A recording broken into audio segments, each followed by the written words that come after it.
nakikita dito, nagwawalis. Masipag nga. Pero ang laman ng sako, basura. Basura din. Maayos ang bahay. Ang ano sabi niyo, yung bahay niya, alam niyo? Ano sabi nila? Anong sabi nila? Sabi-sabi lang pala. Kwento. Subukan nga natin kausapin to si tatay. Tatay, kamusta ka na? Kamusta ka na, tay? Tapos ka na magwalis, tay? Saan ka nagwawalis, tay? Buong lugar na to? Hanggang doon sa ano, chapel. Dito. Winawalisan mo. Oldies TV, serbisyo sa mga senior citizen at PWD. Matagal ka na nagwawalis dito, tay? Ano to laman ng sako mo, tay? Ano laman ng sako mo? Ano to laman niya? Pwede makita, tay, laman? Basura ba yan o bote? Mga bote? Kalakal? Saan ka nakatira, tay? Saan ka nakatira? Taga Bagong Nayon ka rin, tay? Antipolo? Ilan ang anak mo, tay? Doon daw. Hindi lang siya ano. Kumain ka na, tay? Di ka pa kumakain? Pero umuwi ka pa sa inyo. Sa bahay nyo mismo.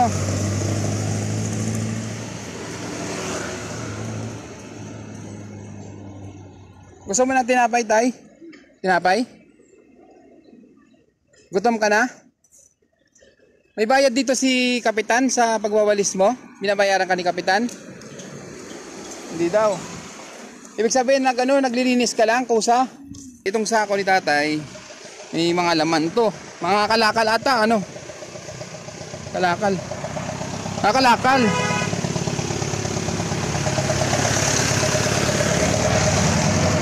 Kalakal. Baka pang benta ni tatay rin to. Ibenta mo to, tay? Kalakal?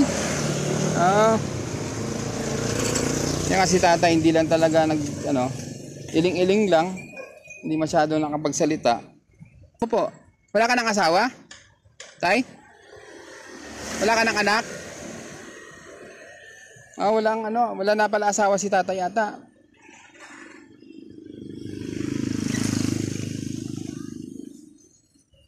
Matagal ko nang nakikita dito yan, nagwawalis. Palagi nagwawalis. Tapos ngayon natagpuan ko siya.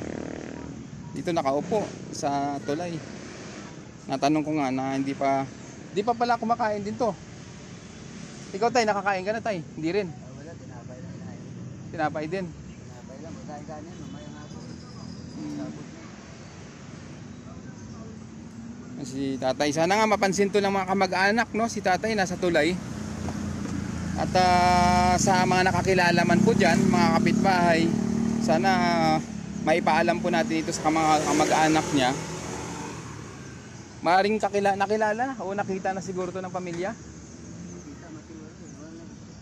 Kailangan lang kasi talagang lagaan na lang sana nila sa bahay. Yung hindi makalabas ba, nandun na lang. Sana may yung abutan na lang ng pagkain.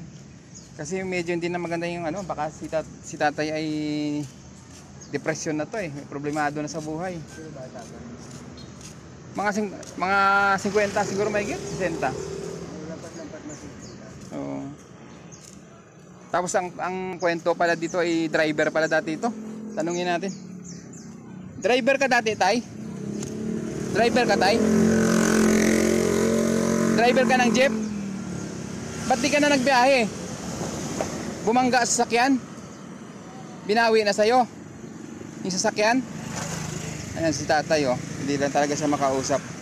Sa mga kamag-anak, no, kaibigan, kakapitbahay, sana lalo natin sa ating kapitan po dito sa Bagong Nayon, kay Kapitan Unsa, sana mga ganito po na mga gumagala po dito sa lugar na to, mabigyan po natin ng attention din po sila. Lalo na kung residente po ng Bagong Nayon, no? Sana po matulungan po natin po si tatay. Tay, salamat, tay, ha. Sige, tay, bigyan na lang.